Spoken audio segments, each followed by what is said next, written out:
India's number 1 varicose veins hospitals ఐబీసీను సంప్రదించండి. మీ నొప్పి లేని ప్రయాణాన్ని ప్రారంభించండి.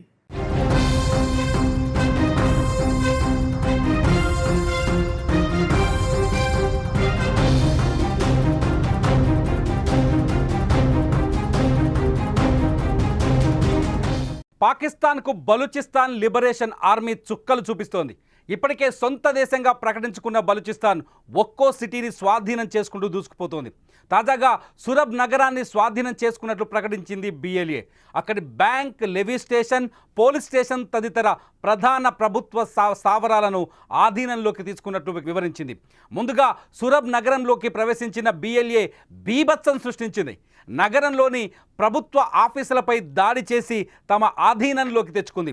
బ్యాంక్, పోలీస్ స్టేషన్, లెవీ స్టేషన్లను స్వాధీనం చేసుకుంది. BLA దాడుల్లో ఓ సీనియర్ పోలీస్ ఆఫీసర్ కూడా హతమయ్యాడు. పాకిస్తాన్ ఆర్మీ పైన కూడా BLA దాడులు చేసింది. ఇప్పటికే క్వెట్టా, కరాచీ, సురబ్, గిడ్డర్ జాతీయ రహదారులను BLA తన ఆధీనంలోకి తీసుకొని పెట్రోలింగ్ నిర్వహిస్తోంది.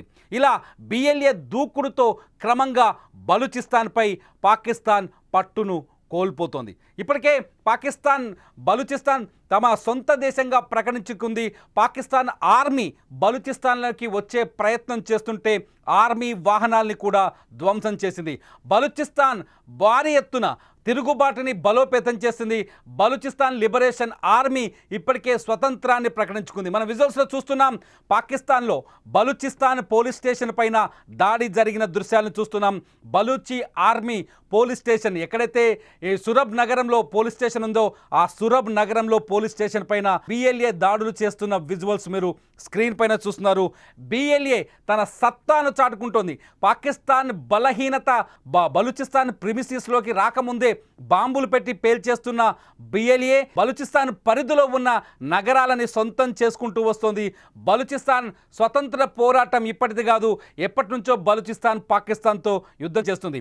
పాకిస్తాన్, భారత్ విడిపోయిన నాటి నుంచే బలూచిస్తాన్ పాకిస్తాన్లో కలవడానికి ఆసక్తి చూపించట్లేదు. అప్పటి నుంచే BLA ఒక తిరుగుబాటు సంస్థగా తయారైంది. అప్పటి నుంచే BLA బలూచిస్తాన్ విముక్తి కోసం పోరాటం చేస్తుంది. బలూచిస్తాన్ని పాకిస్తాన్ నుంచి వేరు చేయాలని చైనా లాంటి దేశాలకి బలూచిస్తాన్ భూభాగాన్ని అంత ఆర్పణ చేసి అప్పగించాలనే ప్రయత్నం చేస్తుందనేది BLA మొదటి ఆరోపణ. అంతేకాదు ఎంతో విలువైన ఖనిజ సంపద కలిగిన బలూచిస్తాన్ని విదేశాలకి అప్పనంగా అప్పగించే ప్రయత్నం పాకిస్తాన్ మొదటి నుంచి చేస్తుందని బలూచిస్తాన్ విప్లవ యోధులు ఆరోపిస్తున్నారు. బలూచిస్తాన్లో ఇప్పుడు తిరుగుబాటు మరింత బలోపేతమైంది. ఈ సీన్ చూస్తే మీకు అర్థమవుతుంది పాకిస్తాన్ని BLA దళం ఏ స్థాయిలో వణికిస్తుందో. ఇప్పటికే పాకిస్తాన్ ఆర్మీ భయపడుతోంది బలూచిస్తాన్ భూభాగంలోకి వెళ్ళడానికి కానీ, బలూచిస్తాన్ ప్రిమిసెస్లోకి వెళ్ళడానికి కానీ. బలూచిస్తాన్ ఉద్యమం మరింత బలోపేతమైంది. అక్కడి ప్రజల మద్దతు కూడా BLAకు ఉంది. ప్రజలు కూడా పాకిస్తాన్కి వ్యతిరేకంగానే ఉన్నారు. బలవంతంగా పాకిస్తాన్, చైనా, టర్కీ వంటి దేశాల మద్దతుతో బలూచిస్తాన్ ఉద్యమాన్ని అణచివేసే ప్రయత్నం చేస్తూ వస్తుంది. కానీ ఎప్పుడైతే ఆపరేషన్ సింధూర్ యాక్టివ్ అయిందో, భారతదేశం ఎప్పుడైతే ఆపరేషన్ సింధూర్ని యాక్టివ్ చేసిందో అప్పుడే బలూచిస్తాన్ కూడా సమయం చూసుకొని పాకిస్తాన్ మెడపైన కత్తి పెట్టింది. పాకిస్తాన్ ఆర్మీని, పాకిస్తాన్ని వణికిస్తోంది. పాకిస్తాన్ ప్రభుత్వాన్ని వణికిచ్చింది. మొత్తానికి బలూచిస్తాన్ ఉద్యమం భారత్ ఎప్పుడైతే ఇక్కడి నుంచి ఇటువైపు నుంచి భారత్ ఎప్పుడైతే పాకిస్తాన్ని బలహీనపరిచిందో, ఎప్పుడైతే భారత్ పాకిస్తాన్ భూభాగంలోకి వెళ్ళి వైమానిక దాడులు చేసిందో, పాకిస్తాన్లోని విమానాశ్రయాలు అలాగే వైమానిక స్థావరాలపైన భారత్ చాలా సునాయాసంగా దాడులు చేసిందో అప్పుడే పాకిస్తాన్ ప్రభుత్వ శక్తి సామర్థ్యాలు బలూచిస్తాన్కి అర్థమయ్యాయి. బలూచిస్తాన్ ఆర్మీకి అర్థమైంది. అప్పటి నుంచే బలూచిస్తాన్ వ్యూహాత్మకంగా అడుగులు వేస్తూ వస్తుంది. సీన్లో చూడొచ్చు మీరు, 2 బాక్సులో విజువల్స్ చూస్తున్నారు. ఒక బాక్సులో బలూచిస్తాన్ దాడులు కనిపిస్తున్నాయి. BLA పాకిస్తాన్ ఆర్మీ పైన చేస్తున్న దాడులు పొగతో కనిపిస్తున్న విజువల్స్లో చాలా స్పష్టంగా కనిపిస్తుంది. ఆ సీన్ అంతా ఇది బలూచిస్తాన్కి సమీపంలో ఉన్న నగరంలో జరుగుతున్న సురబ్ నగరంలో జరుగుతున్న దాడి. రెండోది వచ్చేసి బలూచిస్తాన్ సురబ్ నగరంలో పోలీస్ స్టేషన్ పైన దాడి చేస్తున్న విజువల్స్. అక్కడ ఒక ఆర్మీని చూడొచ్చు, బలూచిస్తాన్ బిఎల్ఏకి సంబంధించిన ఆర్మీ సభ్యులను చూడొచ్చు, చేతిలో తుపాకులు పట్టుకొని ఉన్నారు. పోలీస్ స్టేషన్ డోర్లు తీసి లోపలికి వెళ్ళే ప్రయత్నం చేస్తారు. చూడండి అక్కడ డోర్ని పేల్చేసే సీన్. ఒకసారి ఆ సీన్ చూస్తే మీకు అర్థమవుతుంది. బలూచిస్తాన్ ఆర్మీ ఆ జెండా ఉంది వాళ్ళ ఆర్మీ భుజాల పైన. వాళ్ళకు బలూచిస్తాన్ బిఎల్ఏ జెండా కూడా, బిఎల్ఏకి ఒక ప్రత్యేకమైన జెండా ఉంది. ఆ డోర్ని బాంబు పెట్టి పేల్చేశారు. మీరు అబ్జర్వ్ చేయొచ్చు. బాంబు పెట్టి పేల్చేసిన తర్వాత పోలీస్ స్టేషన్లోకి వెళ్ళారు. అక్కడ ప్రజలు కూడా బలూచిస్తాన్ ఆర్మీకి బిఎల్ఏకి బలూచిస్తాన్ లిబరేషన్ ఆర్మీకి ఏ విధంగా మద్దతు ప్రకటిస్తున్నారో, ఇలా ఏ విధంగా మద్దతు ఇస్తున్నారో మనం అబ్జర్వ్ చేయొచ్చు.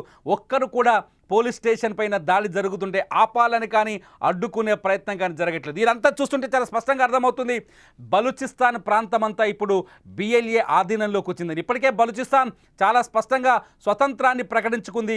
మేము ప్రత్యేక దేశంగా ఏర్పడ్డాము. ఇక్కడ నుంచి ఐక్యరాజ్య సమితి కూడా వినతి చేసింది బలూచిస్తాన్ని ప్రత్యేక దేశంగా గుర్తించాలని. బలూచిస్తాన్ చాలా శక్తివంతమైన ప్రాంతం. బలూచిస్తాన్లో అక్కడ ఉద్యమకారులు కూడా చాలా శక్తివంతంగా పోరాటం చేస్తున్నారు. దాదాపు 7 దశాబ్దాల నుంచి పాకిస్తాన్తో అంతర్గత యుద్ధం చేస్తూనే ఉన్నారు. 7 సంవత్సరాల నుంచి పాకిస్తాన్ ఆర్మీ బలూచిస్తాన్లో ఎటువంటి అఘాయిత్యాలకు పాల్పడ్డా ధీటుగా ఎదుర్కొంటూనే వస్తున్నారు. బలూచిస్తాన్లో ఉన్న హిందువులు కావచ్చు, బలూచిస్తాన్లో ఉన్న ముస్లింలు కావచ్చు.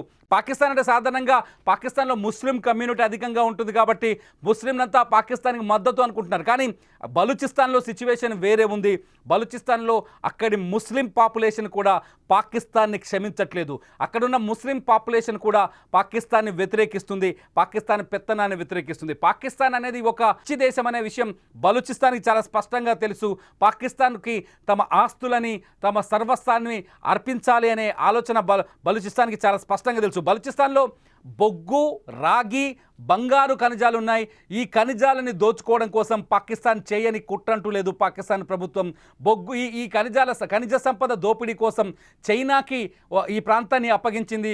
అక్కడ పోర్టుల్ని నిర్మించే ప్రయత్నాలు చేసింది. గ్వాలియర్ అక్కడ పోర్టుల్ని నిర్మించే ప్రయత్నం చేసింది. ఆ పోర్టులపైన కూడా బిఎల్ఏ అప్పుడప్పుడు దాడులు చేస్తూనే ఉంది. మొత్తానికి ఇప్పటికే హైవేలు కావచ్చు, కొన్ని క్వెట్టా, అట్లాగే ఇప్పుడున్న సురబ్ వంటి నగరాలు కావచ్చు, ఈ నగరాలన్నీ ప్రస్తుతానికి బలూచిస్తాన్ ఆధీనంలో ఉన్నాయి. కరాచీ కూడా బలూచిస్తాన్ ఆధీనంలో ఉన్నట్టుగా స్పష్టంగా అర్థమవుతుంది. బలూచిస్తాన్ మొత్తానికి తమ బార్డర్ వరకు భూభాగాన్ని స్వాధీనం చేసుకుంది. ఇంకా చెప్పాలి అంటే పాకిస్తాన్కి చుక్కలు చూపిస్తుంది బిఎల్ఏ. పాకిస్తాన్ ప్రభుత్వానికి ముచ్చెమటలు పట్టిస్తుంది. మొత్తానికి బలూచిస్తాన్లో జరుగుతున్న తిరుగుబాటుకి మొత్తం ప్రపంచ దేశాలు ఇప్పుడు మద్దతిస్తాయా లేదా అన్నది ఆసక్తికరంగా మారింది. పాకిస్తాన్కి మద్దతిస్తున్న చైనా బలూచిస్తాన్ కోసమే అని కూడా ఒక చర్చ ఉంది. బలూచిస్తాన్లో ఉన్న గనుల్ని దోచుకోవడం కోసమే గ్రోత్ కారిడార్ని నిర్మిస్తోంది చైనా అని ఒక చర్చ ఉంది. చర్చలన్నింటి నేపథ్యంలో మొత్తానికి బలూచిస్తాన్ ఆర్మీ మాత్రం తమ భూభాగం పైన పట్టును సాధించినట్టుగా తెలుస్తుంది. 2-3 రోజుల క్రితమే పాకిస్తాన్ ఆర్మీకి సంబంధించిన వాహనాలు బలూచిస్తాన్ వైపు వెళ్తుంటే ఆ ఆర్మీ వాహనాల్ని వరుసగా చాలా చాకచక్యంగా పేల్చేసింది బిఎల్ఏ. ఒకేసారి దాదాపు 30 వాహనాల్ని బాంబులు పెట్టి లేపేసింది.